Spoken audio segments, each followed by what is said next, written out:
আমি জল ঢোড়াও নই, পেলে বোড়াও নই, আমি একটা কোবরা, আমি একটা কোবরা, গোখরো আমি।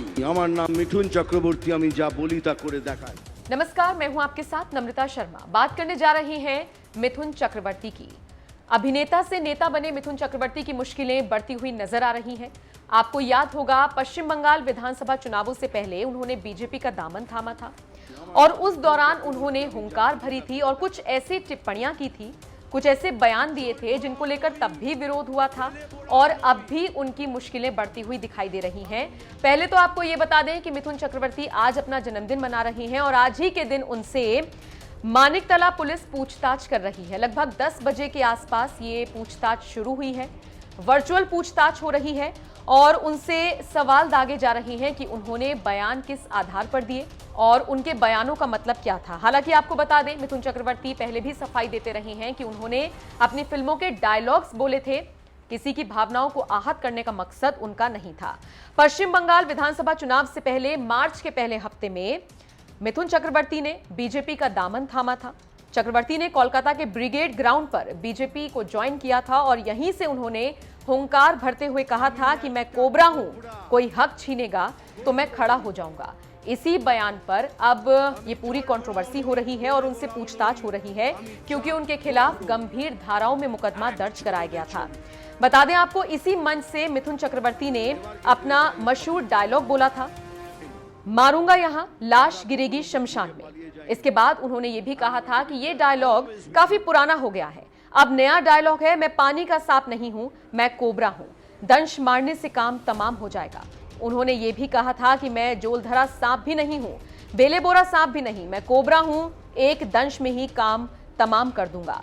इन बयानों को लेकर मिथुन चक्रवर्ती के खिलाफ कई गंभीर धाराओं में मुकदमा दर्ज हुआ था। उनके खिलाफ धारा 153A, 504, 505 और 120B के तहत शिकायत दर्ज कराई गई थी। उनके खिलाफ शिकायत में यह भी कहा गया था कि उन्होंने हेट स्पीच दी थी और इसी स्पीच के बाद जो रिजल्ट आया था पश्चिम बंगाल में, उसके बाद हिंसा देखी गई थी। तो ऐसे में पूरा ठीकरा मिथुन चक्रवर्ती के ऊपर फोड़ा गया था और उनके खिलाफ ये शिकायत दर्ज कराई गई थी, जिसके आधार पर पुलिस उनसे पूछताछ कर रही है। वैसे मिथुन चक्रवर्ती ने अपना सफाईनामा पेश करते हुए कलकत्ता हाईकोर्ट में एक याचिका दायर की थी और कहा था कि 2014 में उनकी एक फिल्म आई थी जिसका ये डायलॉग था जो उन्होंने बोला था, किसी की भी भावनाओं को आहत करने का उनका मकसद नहीं था। खैर, उनका मकसद कुछ भी रहा हो, उसका खामियाजा उनको अब भुगतना पड़ रहा है। उनसे पूछताछ हो रही है। आने वाले वक्त में कैसे उनकी मुश्किलें बढ़ती हैं ये देखना बाकी है। जो भी अपडेट इस पूरे मामले पर आती रहेगी सबसे पहले आप तक पहुंचाते रहेंगे, लेकिन इस वीडियो को लेकर आपकी राय क्या है, कमेंट करना मत भूलिएगा। चीज में आपका हक है और आपको छीनने का हक जो छीनने की कोशिश करेगा, वहां हम जैसे कुछ लोग खड़े हो जाएंगे। এই ডায়লগটা চলবে, কিন্তু এবার একটা নতুন ডায়লগ দিচ্ছি। এই আমার ক্যাম্পেইন শুরু করার আগে এই ডায়লগটা মনে রাখবেন। এত বড় বড় লিডার্সরা এখানে বসে আছেন, তারা যা যা ভাষণ দিলেন সেটাকে এক জায়গায় করে একটা খালি ডায়লগ বলবো, আর সেটাই আমি। আমার নাম মিঠুন চক্রবর্তী, আমি যা বলি তা করে দেখাই।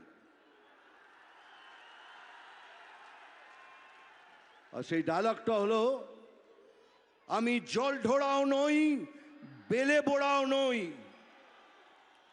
আমি একটা কোবরা, গোখরো আমি।